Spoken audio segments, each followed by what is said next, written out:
Hello everyone, ngasi ningtham thagi ahawa inchangsingi marakta ama oiriba hangam thongbaji uchake mayam yingminasi Manipur da amuk hena hauramani hangam cha hojik matamsida maramdi wakching tha changsilakdabnina hangamdi wakchingi ulen taba matamsida amuk hena hawi haini ado hangam se ai ahanbada phajana magi makade yorom bolibak singdo khandoklo matungda chamthoe chamtho matungda isingdo machum ta hantra matungda hangam se thongno bidangta seme hangam habasidi thongaga adum pathakhimnina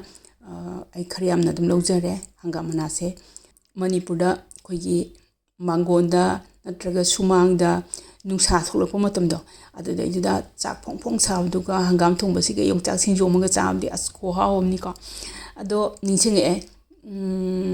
thaina yumda mangon phamaga chakchabdo adudo ningsinge hangam thongaga putru chaidina ko ada haina basulai hangam matamda mi se noi hodragadi noiraroi ka haina basulai ko saisdadi hangam thongba charsu koigi ingaga chabagi habdi ningtham thagi ayingbuda hangam thongba chabagi mahawdo adumakti swaidadi phangoi maram sai dugi hangam se semal hoira adudi hangam se thongno bidongta yoti khangam lojere masidaisda hangam thaw khara hairage thaw se yamnadi yam haloige adudi thaw se khajik khajik chaba hore phajana mapung phana sabdi natte habdi kongon karimnina aduna mithi maru hana thadarage maramdi mithi maru gi machu se khara murabta halagadi horen khandokpada laidana angang singdi mithi maru se khai hekta haiba aduna aina machu se khatang laiselange taboni horen khandokpada lainaba hojik mithi maru thadakra matungda tespata mana thadare thause sare aduna tilhau su thadarage tilhau kupna soiba khara thadare mathangda moro atekpa amatang khai khairaga thadare tilhau sidagi manam nuksiba thadore moro atekpa sidagi su manam nuksiba thadore ado tilhau je munbai changse sigi changsida habdi brown color go oidringai sida hing powder khara hapchilage teaspoon tangkhai phaba tabai changda tilhau se mule aduna sangi sengkhiba hangam singdo hapchilage ado ahanbada khajitang hana hapaga angtang ngaukhige hangam asidi eta thangat panina ko sikatang patha hangige ba ni makhai muktang ngaukhige aduga emhobo hangam khara amuk hapani smai tawdana mathang mathang khajik khajik hangam che ngahak ni makhai ngor matungda hangam singdo loinabak hapchilani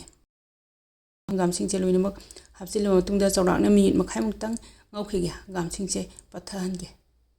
hapkiba hangam singche phajana pathakhre adudi powdopna takhaiba muro akangba khara hapani tablespoon takhai gumbai changda aduga jira takhai basisu tablespoon takhai gumbai changda hapchille mathangda phadiko maru takhai basisu tablespoon takhai gumbai changda hapchille aduga yaingang khara su haphorani chanaba changda maru marang singche haplo matungda hangam siga chawrakna minute ama makhai gumba ponglaba matungda hojik hangam se tangkhai muki changda mule aduna chanaba changda thum hapchilage thumje hapla matungda makhum khumjilaga ngaktang thamge chawrakna minute amagumba hojik makhum se hangdoklaga hangam se amtanga otpirani hojik ensak se mahi hapa yarani nakanda aina khajik khajik chalaga thamba isingche hapchilage ensak sigi mahi oinaba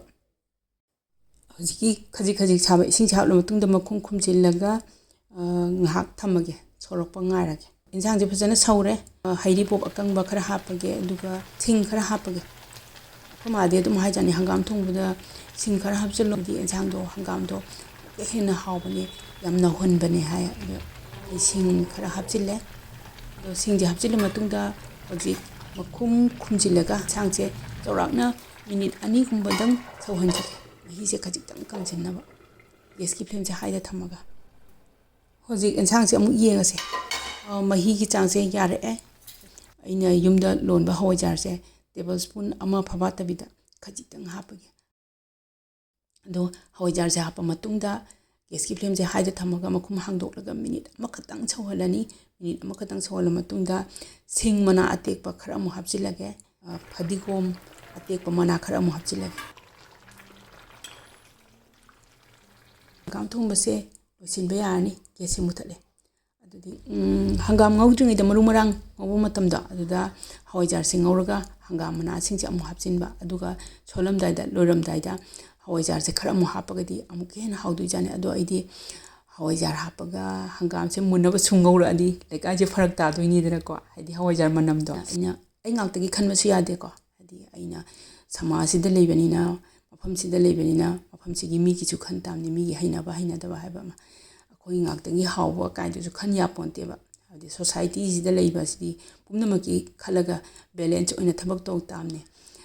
ꯑꯗꯨꯅ ꯑꯩꯅ ꯍꯪꯒꯥꯝꯁꯦ ꯊꯣꯡꯅꯕ ꯊꯥꯎ ꯉꯧꯕ ꯃꯇꯝꯗ ꯍꯋꯥꯏꯖꯥꯔꯁꯦ ꯉꯧꯍꯧꯗꯕꯅꯦ ꯑꯗꯣ ꯃꯅꯤꯄꯨꯔꯗ ꯊꯣꯡꯕ ꯑꯣꯏꯔꯒꯗꯤ ꯑꯩꯈꯣꯏꯒꯤ ꯍꯋꯥꯏꯖꯥꯔꯁꯦ ꯍꯪꯒꯥꯝ ꯍꯥꯞꯇ꯭ꯔꯤꯉꯩꯗ ꯃꯔꯨ ꯃꯔꯥꯡ ꯉꯧꯕ ꯃꯇꯝꯗ ꯑꯗꯨꯁꯨ ꯈꯖꯤꯛꯇꯪ ꯌꯥꯝꯗꯕꯤꯗ ꯉꯧꯍꯧꯔꯒ ꯍꯣꯔꯦꯟ ꯍꯪꯒꯥꯝꯁꯦ ꯃꯨꯜꯂꯦ ꯍꯥꯏꯕ ꯃꯇꯝꯗ ꯍꯋꯥꯏꯖꯥꯔ ꯈꯔ ꯑꯃꯨꯛ ꯍꯥꯞꯆꯤꯟꯕꯤꯔꯒꯗꯤ